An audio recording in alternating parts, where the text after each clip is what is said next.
Okay, so tonight we're going to talk about the home buying journey, and we want to make sure that you find the right home for you and your family. So the first step in the home buyer process is the importance of working with your realtor agent.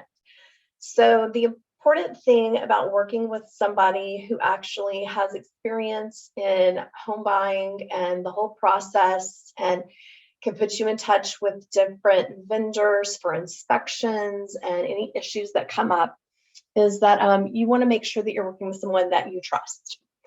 Your real estate agent actually is going to be representing you throughout the whole process, and that person is going to be putting your needs above theirs. So you want to make sure that it is somebody that you like, that you get along with, you mesh with, and that you trust, because you're going to be walking through the whole process, which usually can take anywhere from, well, depending on how long it takes for you to find a house, anywhere from probably 3 to 6 months, maybe not quite that long during this market. So anyway, you want to make sure that you're working with a trusted advisor who can guide you through that process. Step 2 is how to pick the right house and make sure that you don't miss anything. One of most buyers' fears is that they're either going to pay too much for their house or that they're going to miss something. So what I do in my buyer process in step 2 is that we actually put everything together on a piece of paper. We kind of call it like a funnel. So if you know, like a funnel kind of goes like this. So put everything in the top. That would be anything from like for sale by owners, Zillow leads, Redfin, open houses, neighborhoods, and particular neighborhoods. You have like a neighbor down the street that's looking to sell, and they want to, you're possibly interested in their home. So you want to put all of that stuff into the top of the funnel, and then all of the internet leads that you get to from all of those other sources.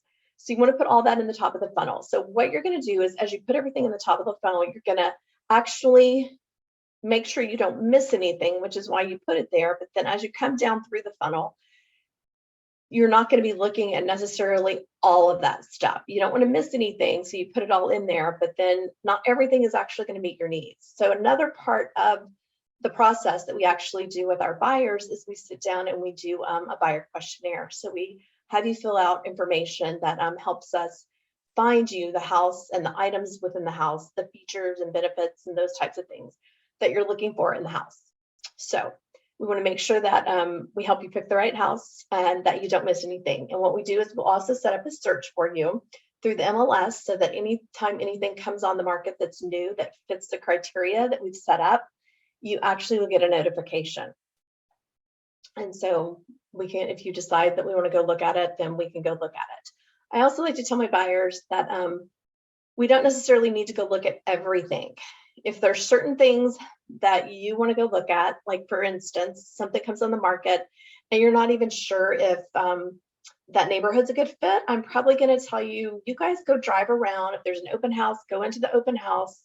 Let the person at the open house know that you're actually working with an agent. I'll give you some cards. You can actually hand the cards out to other people so that they're not trying to sell you or get you as their client. Just let them know that you're working with somebody, and go in and look at the house, look at the neighborhood, walk the streets, see if it's a good fit. And if it's a good fit, then that might be a neighborhood or a house that we might want to look a little bit more seriously at. So that's step 2. Step 3, most people in this market are getting a loan.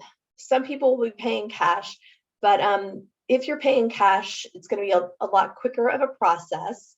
But if you're getting a loan, your real estate agent will hook you up with a lender, and you will be able to go through the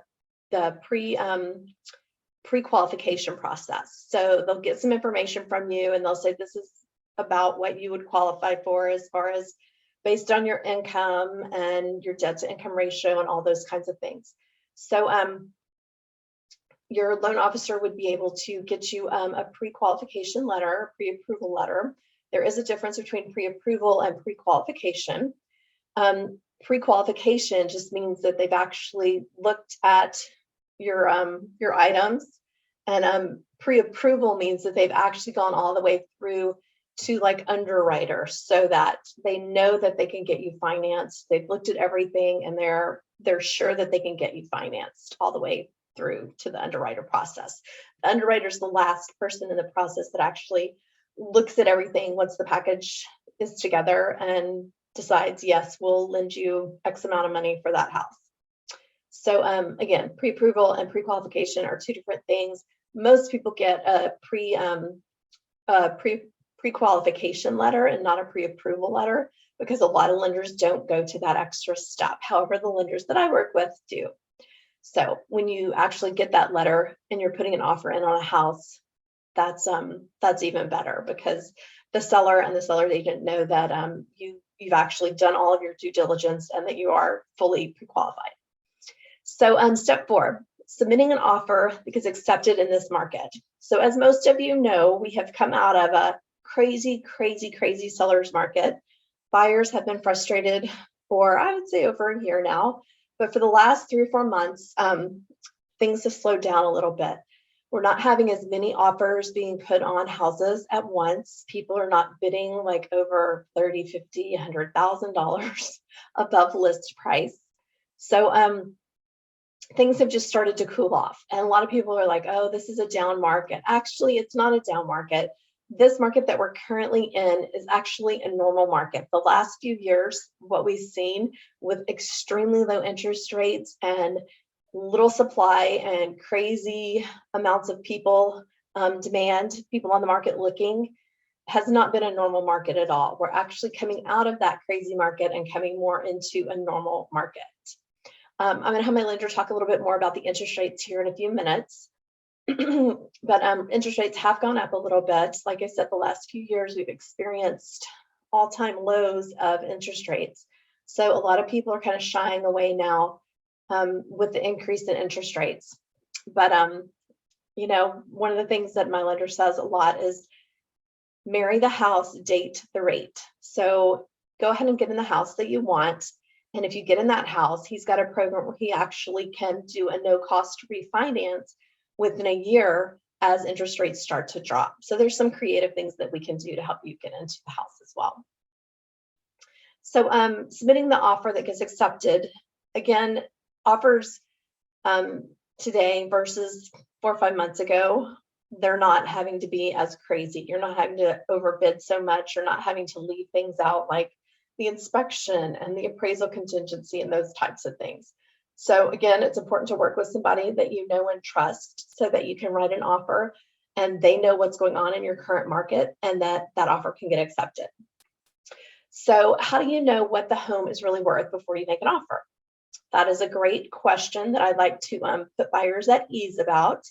One of the things that I do for my buyers is I actually go in and I do a home analysis for the house. I look at what other properties have sold, what other properties are on the market around there, and we do an analysis. It's kind of like a comparative market analysis on the house. And I come up with a range and I let you know kind of what that range is. This is about what this house is worth so that you can decide if you want to, you know, bid exactly what the list price is, if you want to go over or if you want to go under. So that's all your choice. I just like to give you the information so that you can make the best choice. Another question in step 4 that some people get concerned about is how to sell your current home and buy at the same time. So one of the things that we like to do with people that are selling and then they're wanting to buy is that we go ahead and we put your house on the market. And then if we have a buyer that comes in and they're ready to buy within 30 days and you still don't necessarily know where you're going to go and you haven't found the right house yet, you can do what's called a post-occupancy agreement. So the post-occupancy agreement basically says that you guys will close on X day and that the buyer for your house will actually rent back your house to you for up to 60 days. You can't really go over 60 days because that's the legalities of the post-occupancy agreement. But you can go up to 60 days. So that gives you those extra 2 months post-closing to be able to find the house, get the inspection done, get everything done for the house that you're moving into before you actually have to move out of your house. Okay. Step 5, earnest money. A lot of people have questions about their earnest money. What is earnest money? Earnest money is actually the good faith gesture estimate that you put forth as the buyer to the seller saying, I'm serious about purchasing your house. I'm putting this money down to show you that I'm serious. And the title company holds that earnest money in an escrow account until closing. Usually in Colorado, the earnest money is anywhere from 1% to 2% of the purchase price. So if the purchase price is $500,000, then your earnest money is going to be anywhere from $5,000 to $10,000. That money actually goes towards your down payment.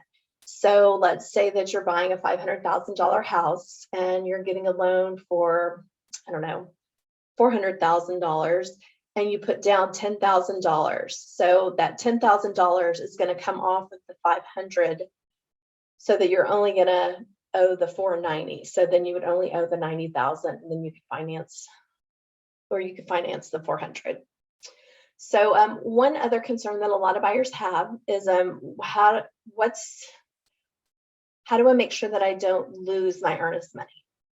Well, that goes back to the first thing, is that you need to really work with someone that you know, that you trust, because your real estate agent is going to be making sure that you adhere to all of the dates and deadlines. And one of the things that we're going to get into in step 6 are the contingencies in the purchase contract. And all of those contingencies, if you miss a date or deadline, the purpose of the earnest money is, if you miss those dates and deadlines, is that the seller can then keep the earnest money and not sell you the house. So you want to make sure that you're protecting your earnest money, so that you're making sure that you're meeting all of those different contingencies. So let's go ahead and go into step 6. What are those contingencies in the purchase contract? The first thing is the inspection contingency. Usually after you go under contract, the first few days you're going to do an inspection of the house. You're going to have your inspector come in. They're going to look at everything, from plumbing to electrical to the roof to cracks in the sidewalk to foundation issues. A lot of inspection companies test for radon. That's pretty prevalent here in Colorado. So you're going to have your inspection, and they're going to go through and do all of that. One of the things that you want to do is you want to show up at your inspection towards the end of the inspection. You don't want to get there like right when. Usually the inspection takes 3 to 4 hours. You don't want to get there and stay there the whole day with the inspector, because he needs to be able to walk through and do the full inspection without having distractions. So you want to show up about 45 minutes to an hour before he's fully finished, and then he can go over all of the things that he has concerns about and walk you through the property. So once you have the inspection, you can come back and you can say, okay, I have these issues that I would like the seller to fix. So that's part of the whole inspection contingency, is that you would then have your inspection objection. You would say, I object to these items. These are what I want done prior to closing. And then the seller would come back and say, I agree to do that, or I don't. And then you would come to a resolution. So the inspection resolution would then be in place, and those things would need to be fixed before closing. The next item is the HOA documency contingency. I'd say most, maybe not most, but a lot of neighborhoods these days have HOAs, homeowners associations associated with them. And could be all kinds of different guidelines within the HOA that you need to be able to review and adhere for. Some HOAs have things like you can't have certain dogs, or you can't have certain pets, or the height of a fence, or just different things like that. So you need to be able to read through all of that information. And again, if there's something in there that comes up that you decide that is a deal killer for you, and you can't adhere to that, then you can actually get out of the contract due to the HOA contingency. The next one is the appraisal contingency. The appraisal contingency depends on your loan. If you're doing a conventional loan, the appraisal contingency usually takes about maybe 7 to 14 days for the appraisal to happen. And then with a conventional loan, if it comes back and the appraisal comes back and it's not at your purchase price, then you have leeway to actually negotiate with the seller to be able to, he can either lower the purchase price or you can just bring more cash to closing to make up for that appraisal contingency. Because whatever the appraisal comes back as, the conventional loan, they're only going to lend you the amount of money based on the appraisal. So if your purchase price is 10 or 15,000 above what the appraisal is, then you're going to have to do some negotiation or either bring that extra cash to closing. However, if you have a VA or an FHA loan, those loans are very different. Those loans are backed by the government, and VA loan is guaranteed by the government. So those actually, if they come back, wherever they come back, as far as the appraisal, the seller actually is going to have to accept that amount. So if it's less than what the purchase price is, then they're not going to loan, the VA and the FHA is not going to loan, or it's not going to lend on more than what the appraisal is. Just, that's another little tidbit of information, is that some sellers won't even accept VA or FHA loans because of some of those things. So just know that going in, if you are getting a VA or a FHA loan, then there could be some sellers that aren't willing to accept those types of loans. And the next thing is property insurance contingency. As you're getting ready to close on the property, you need to find out what kind of property insurance, how much it is, and there's a date and deadline in your contract as well that says if you don't agree with the property insurance quote or whatever it is within that you can again get out of the contract. One thing about the property insurance contingency is that some homes that have had like water damage, like I know in Longmont, Boulder County, we had the flood in 2013, and a lot of homes were flooded. So based on that, there are some property insurance companies that will not provide insurance because those are in flood zones. So that could be an item that could cause you to not be able to move forward if you can't find an insurance company that will actually give you insurance for the house that you're wanting to buy. Title contingency is another one. And the title contingency basically is just going back. The title company will go back all the way until when the house was originally built, all the different owners, any kind of mineral rights or anything like that has come with the property. They will go back and they will just show you all of those items. So basically, when you get the preliminary title report, you're going to read through that, and you're basically going to say that it's basically telling you this is what you're buying or not buying. It's telling you everything specific about that property. So again, that's another contingency that you can say, you know, I because of the minerals or whatever it is, the oil, they're, you know, fracking, those kinds of things, I'm not going to be able to buy the property. So you can get out of the contract for that as well. And then the last one is the loan contingency. So all the way up until about the week before you close, your lender is going to be giving you all the information. He's going to give you all the numbers. He's going to tell you the interest rate, how much your monthly is going to be, and all those kinds of things. You have all the way up until that point where that loan contingency deadline is, like I said, about a week or so outside of closing, to where you can actually say, the interest rate's too high, I can't make the payment, whatever it is. You could get out of it because of the loan contingency. Okay, that wraps up step 6. Step 7 is the final walkthrough. So usually you do that the day before or the day of closing.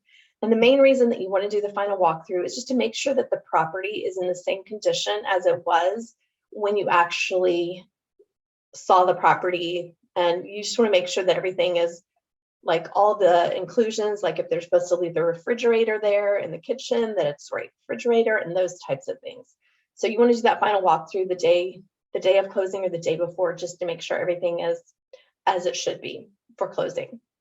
And then the last step is step 8, and that's the day of closing. And you want to make sure that you bring certain things to your closing with you. The first thing is your ID or your driver's license. You need to bring that. All the parties that are signing would need to bring that. And the other thing is most people do wiring these days. So if you're going to wire the funds, then you probably don't need to bring a cashier's check or any kind of funds or check to be able to pay at closing, because you're going to probably have already set up the wire. Oh my goodness, excuse me. There has been some fraudulent, how do I want to say this, wiring things that have happened in the last few years, whereas people have actually called or sent you an email, they've somehow gotten your email and they've sent you something and said, the day or two before closing, oh, our wiring instructions have changed, you actually need to wire it to this or to that. So here's what I always recommend to all my buyers is that you call on the phone and you verify with your title person, the closer, that you know exactly where you're supposed to be sending the wiring, and that they're not going to call you and tell you that anything has changed. If you have any questions, you need to pick up the phone and call them. Don't email, don't text, you call them so that you make sure that you're getting that information, because there have been people who have lost hundreds of thousands of dollars because of some of the wire fraud. Okay, and then you get to go to closing and sign a bunch of papers and get the keys to your house and move in. So now we're going to spend some time and have our lender go through some of this information on interest rates and just different things that you need to know as far as getting a loan for this big purchase that you're getting ready to do. But I wanted to give you this information as well. So if you want to get the latest home buying or home selling tips, you can follow me at any of these different places: Facebook, Instagram, LinkedIn, YouTube.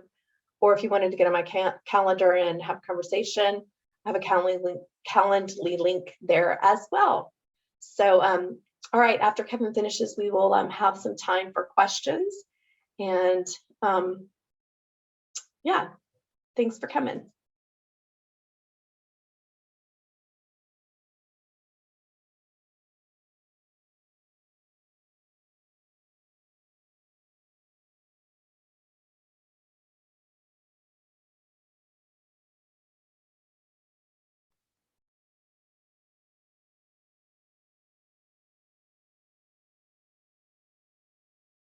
So here we go.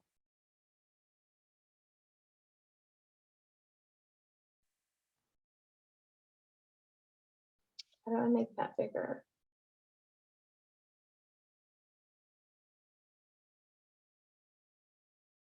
Huh.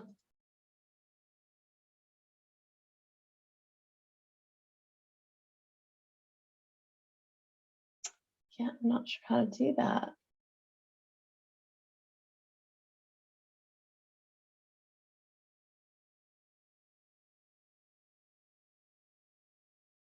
Oh, crud.